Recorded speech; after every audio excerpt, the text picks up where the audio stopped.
And as part of our ongoing series Under the Dome, a state budget deal is taking shape. With just days left for lawmakers to negotiate an annual spending plan, exact figures are still being worked out, but Governor Murphy proposed a $58 billion plan to start. Lawmakers tell NJ Spotlight News core pieces of that budget will make it into the final bill, like full payments into the public worker pension system, the state's school funding formula, and the anchor property tax relief program. So will some of the new taxes Murphy pitched to pay for the increased spending, and an agreement to find health care savings for state worker benefits that reportedly caused an impasse over the last several days. Our budget and finance writer John Reitmeyer joins us with the latest details and how likely federal budget cuts could throw a wrench into the whole plan. John, good to talk to you. You wrote about the budget today, but we're down to the last few days for Democrats to introduce a final plan. Can you bring us up to speed about where things stand and whether it looks like they'll get this done by the deadline? Yeah, nice to be with you also. So right now we're waiting for a spending bill to be formally introduced. There is a hearing scheduled tomorrow in the Senate Budget and Appropriations Committee to go over what looks to be a spending bill, although it's still pending introduction, as well as several pieces of tax legislation that would need to be passed along with a budget to do some of the things that Governor Murphy proposed back in February when this whole process started. And so we're at this point in the process where we're waiting for lawmakers to what we call drop the spending bill, to approve it in committee, and then to vote on it in both full houses. And that all has to be done basically before Monday turns into Tuesday next week, because that's the start of the next fiscal year. And the state constitution requires a new annual spending plan to be in place every year on the first day of the fiscal year. Yeah, so you mentioned taxes. There's about $1 billion more that Governor Murphy proposed. What do we know at this hour today about what taxes lawmakers are willing to put through?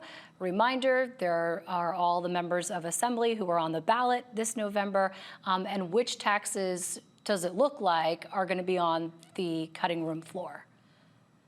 Really good question. So we haven't had anyone come out and say anything definitively yet, but if we look at the agenda for that hearing that's going to be held tomorrow, there are some tax hike bills that are on the agenda. So not a guarantee that they get passed, but at this point in the process, if they're on the agenda, it's pretty likely that they will. Included among these bills is a proposal to hike the per pack cigarette tax in New Jersey.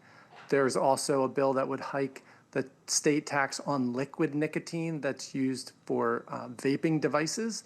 There's also a bill that calls for increasing the fee the state levies on high dollar real estate sales. Right now, that fee kicks in at $1 million and more in terms of the price of the property. A new tax would be established, what looks like to be a higher rate on sales over $2 million. And then there's also a bill that would change the rate the state levies in terms of taxes on online gambling and sports betting. That's also on the agenda. So we'll see what gets through this meeting, and we would expect an Assembly Budget Committee meeting to be held as well. So those are some of the tax hikes. Based on the governor's proposal from February, the biggest amount of money, so there's that $1 billion you referred to, it doesn't look like the governor's going to get all $1 billion. And as you noted, it's an election year for the Assembly, so that shouldn't come as a surprise. There's a reluctance to hike taxes to that degree during an election year. But the state spends more than it takes in revenue annually, and the governor wants to narrow that gap. And the big money tax increases would be high dollar real estate sales and the tax levied on online gambling and sports betting. So if they make it to the finish line, that will give a lot more money to cover what's been proposed as a record level of spending. Let me jump in, John, because I only have a minute left, and I want to ask you about this. There is still, though, going to be a deficit based on your reporting. Are there any concessions that we know of that lawmakers are having to negotiate right now with the front office in terms of other savings they're going to have to find in order to make this all work quickly? Well, it's a structural gap, and so that's been filled in recent years by draining down surplus. The surplus is a big issue this year because there are a lot of changes happening at the federal level that could shift a big cost onto the state.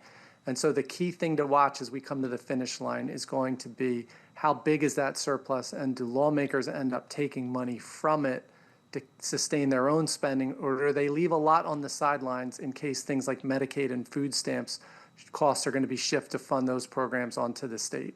Yeah, that's a big, big question mark that they don't have the answers to. All right, you can follow all of John's reporting on the budget and updates leading up and through that deadline on our website, njspotlightnews.org.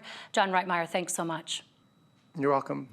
Under the Dome is made possible in part by the Corporation for Public Broadcasting, a private corporation funded by the American people.